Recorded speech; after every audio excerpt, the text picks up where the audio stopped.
Assalamualaikum warahmatullahi wabarakatuh. Memahami hakikat kaya. Kaya menurut kebanyakan orang biasanya untuk menyebut orang yang banyak harta, rumah mentereng, mobil mewah. Pendek kata, hidup bergelimang harta dan kemewahan. Memang kecenderungan manusia dalam hidup adalah berlomba-lomba mengeruk kekayaan, meraih materi yang melimpah, mencari kedudukan setinggi-tingginya, dan meniti karir tiada henti, sebagaimana digambarkan oleh Allah Azza wa Jalla dalam Al-Quran. Dijadikan indah pada pandangan manusia kecintaan kepada apa-apa yang diingini, yaitu wanita-wanita, anak-anak, harta yang banyak dari jenis emas, perak, kuda pilihan, binatang-binatang ternak, dan sawah ladang. Itulah kesenangan hidup di dunia. Dan di sisi Allah lah tempat kembali yang baik, surga. Quran Surat Ali Imran ayat 14. Apalagi dalam kehidupan yang serba canggih ini, pikiran manusia tentang kesuksesan dan kekayaan telah melenceng jauh dari hakikat kehidupan dan kekayaan itu sendiri. Dunia materialis telah membuat manusia mengukur sukses dan bahagia identik dengan kaya yang beranonim dengan keberadaan.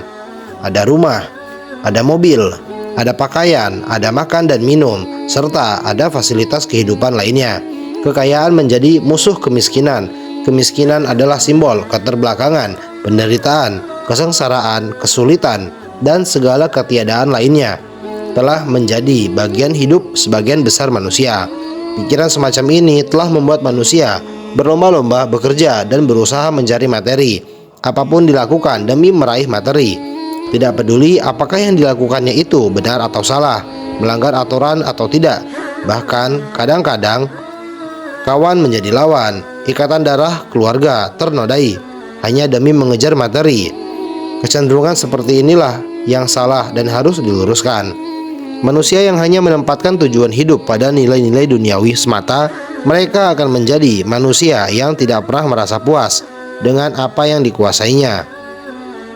Mereka ingin menambah dan menambah terus. Ini sama halnya dengan jabatan atau kekuasaan yang telah mereka dapatkan. Ketika mereka memiliki kekuasaan atau jabatan, maka cenderung selalu ingin dipertahankan apapun caranya. Rasulullah SAW menggambarkan betapa terobsesinya manusia dengan materi keduniawian dengan sabdanya, "Lau anna libni Adam mil awadin malan la ahabba an yakuna ilaihi mithluhu wala yamla'u nafsa ibni Adam illa turabu wallahu yatubu ala man taba." Seandainya anak Adam memiliki satu lembah yang penuh dengan harta, pasti dia masih ingin memiliki yang sepertinya lagi. Padahal yang memenuhi diri anak Adam itu hanyalah tanah atau kubur, dan Allah menerima taubat orang-orang yang ingin bertaubat. Hadis riwayat Muslim dan Bukhari dari Ibnu Abbas. Kehidupan sejati adalah akhirat. Itulah kehidupan yang sebenarnya, sedangkan dunia adalah wasilah atau sarana menggapai akhirat itu. Konsep ini jelas menurut Al-Quran bahwa yang diutamakan adalah kehidupan akhirat, kehidupan yang sebenarnya, kehidupan yang abadi. Jika akhirat didapat, insya Allah dunia akan didapat. Namun jika dunia didahulukan, belum tentu akhirat akan didapat.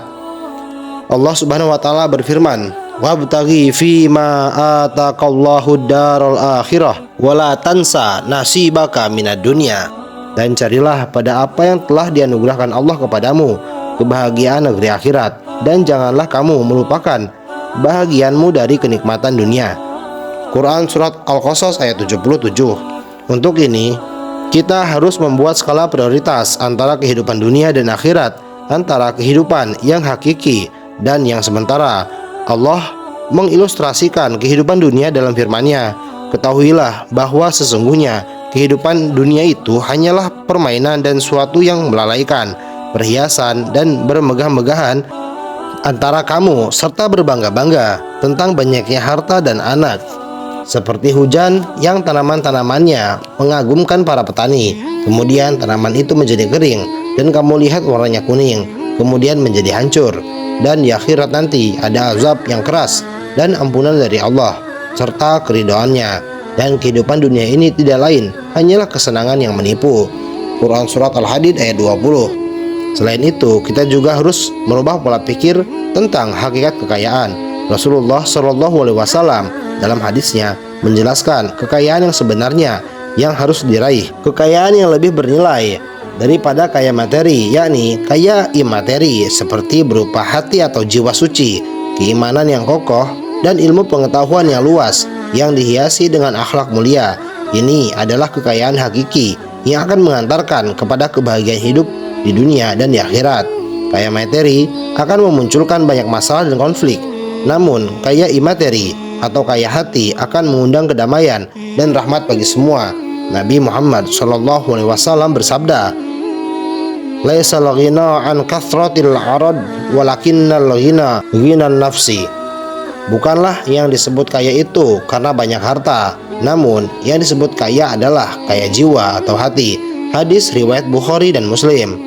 Walau demikian, kita tetap dituntut untuk bekerja dan berusaha untuk menggapai kekayaan materi, untuk memenuhi kewajiban kemanusiaan dan agama, dan memang demikian sebagaimana diamanatkan.